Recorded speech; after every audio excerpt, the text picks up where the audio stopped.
Hello, Jim 12's here, and today is the 20th of August 2024. Now, this last May, my wife and I did a flying trip to Israel, and we were flying in from England. And we had 6 nights in an Airbnb apartment in the New Jerusalem. It was my wife's first visit, and she thoroughly enjoyed it. It was really brilliant for her, but it was my return trip after 53 years. And in the summer, 53 years ago, I'd done some work on a kibbutz, Ein Horish, and it was quite an extraordinary experience to go back and remember places that I'd seen 53 years earlier. Anyway, this is my record of our trip of 2024. The view from our apartment window, it was about 3 floors down, and there was a big party more or less every night. This is the view of our apartment from below. Ours is the closed shutters at the top. And here we have the alleyway we walked through to get there. The view out of our window was of this amazing poster with Jeremiah quoted and Esther right in the middle of modern New Jerusalem. And as we went out on our first day, this is our view of a market in New Jerusalem. It was crowded, but not as crowded as it would have been with lots of tourists. This is the main street. It is occupied by light trams, no vehicles, and parts of it look old.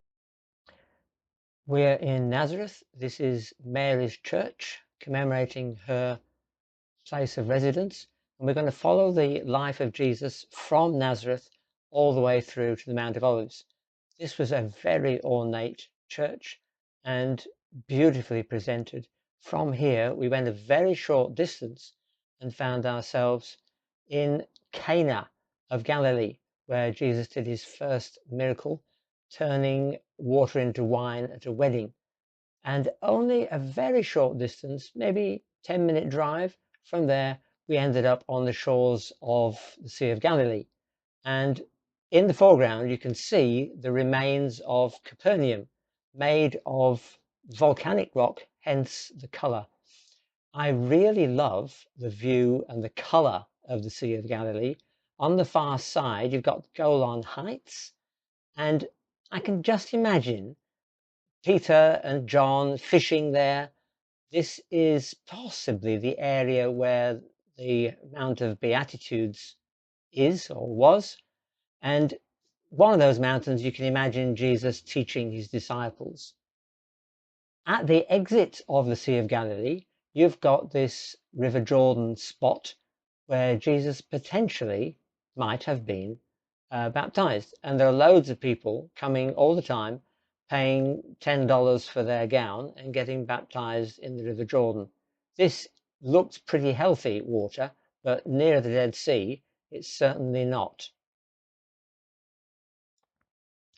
Here we are entering Old Jerusalem from the north. This is the Damascus Gate, built in the Ottoman Empire, 1537.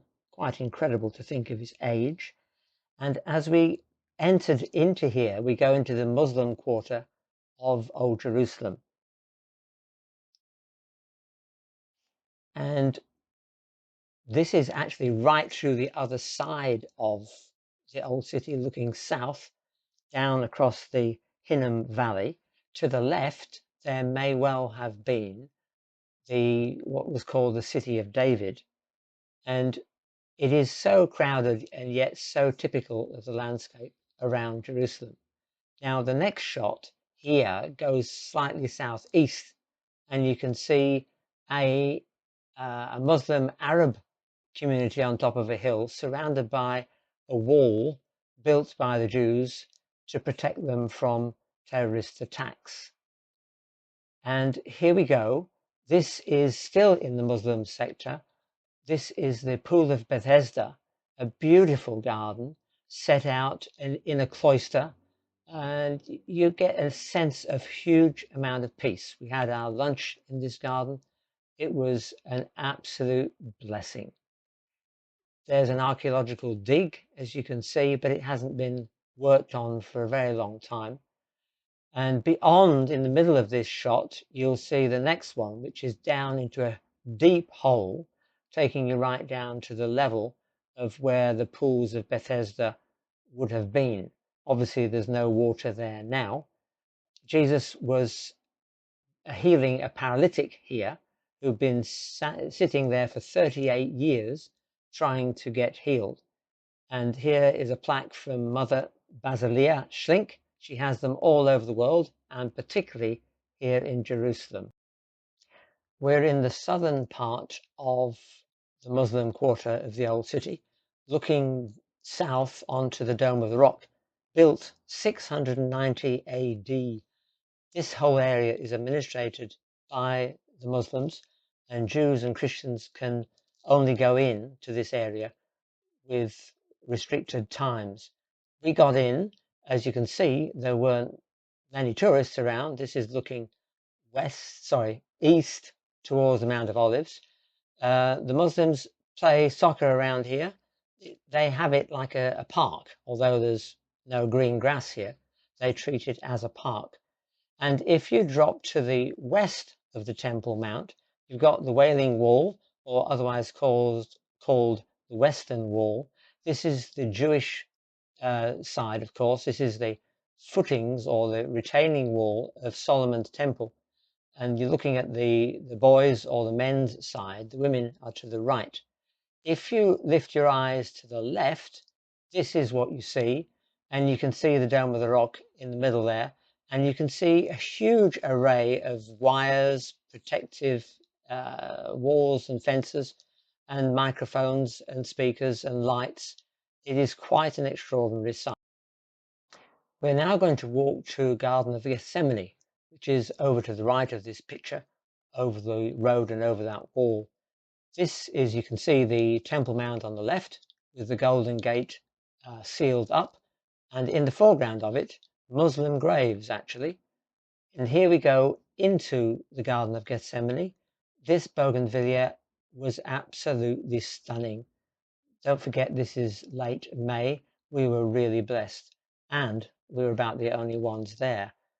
If you turn round, you'll see olive trees. This is what the Garden of Gethsemane is all about. This one is obviously quite new, but some of them are a lot older and potentially 2,000 years old. Now, whether they are or not, I don't know. It's sad that I can't go there because in 51 years ago, I could have walked around the trees, but now they fence it off. You can see Mother Basilia has been here again and putting up her plaque commemorating Jesus' time. From the Garden of Gethsemane, we walked the route that Jesus would have taken, so they say, the Via Dolorosa. This is looking towards the cathedral or the chapel of the Holy Sepulchre. And if you look back the other way, the way we were coming, this is the view back towards the Mount of Olives through that archway called the Ecce Homo Arch. And on the right, there's a school up those stairs. We had a quick look in there because somebody was trying to show us round. Here we are in the Church of the Holy Sepulchre. It was a stunning place. The light from the sun coming in.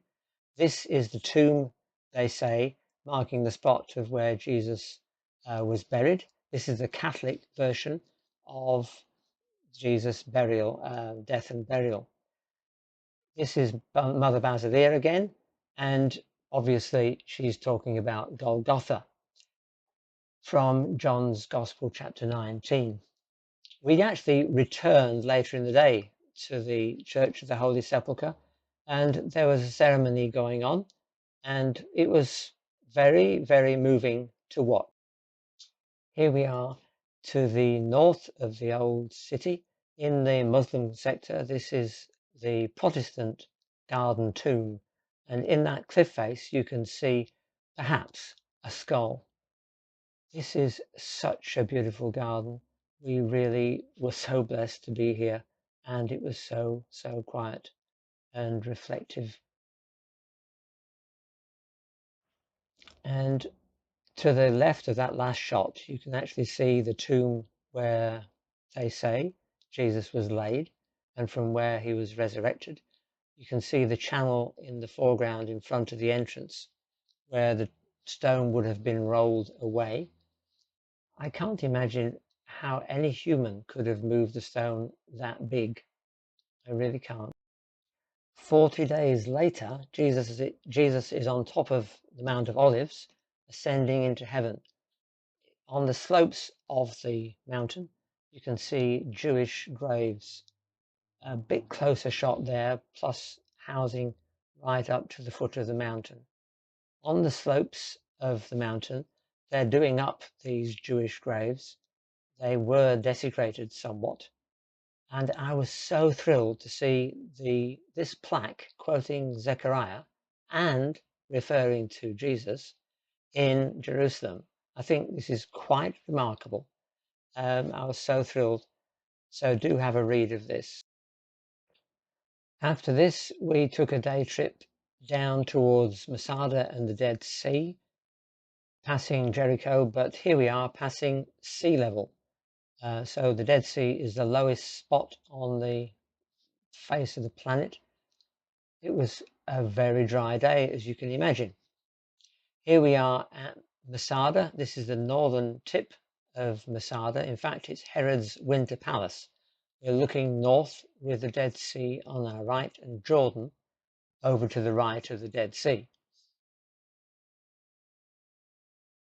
This was the last refuge of Jews that were eventually defeated by the Romans in AD 73. This is looking west, where the Romans built a siege ramp up against Masada, and this is looking northwest, and that's at one of the Roman camps when they would have been camped around here to besiege the last citadel, as it were. And if you look slightly to the east, you will see Jordan over the Dead Sea and the salt on the perimeter of the Dead Sea down there, 1,400 feet below us. It really is quite a high mountain. In fact, the mountain is higher. This was our last day, a Sunday morning. We walked to Mount Zion, and this is looking at the King David Hotel, arguably the most famous hotel in Jerusalem, and it was the subject of a terrorist attack in its history, but it's been repaired. And we spent a glorious time on Mount Zion. It was very peaceful Sunday morning, hardly anybody around. My wife found the upper room where Jesus may have had his Last Supper. Here was supposedly King David's tomb, and it's also here where the disciples would have waited in the upper room after Jesus had been ascended. They waited, as in Acts 2, for the coming of the Holy Spirit. So it was it was for me a highlight of the trip, finishing off time in Israel on Mount Zion.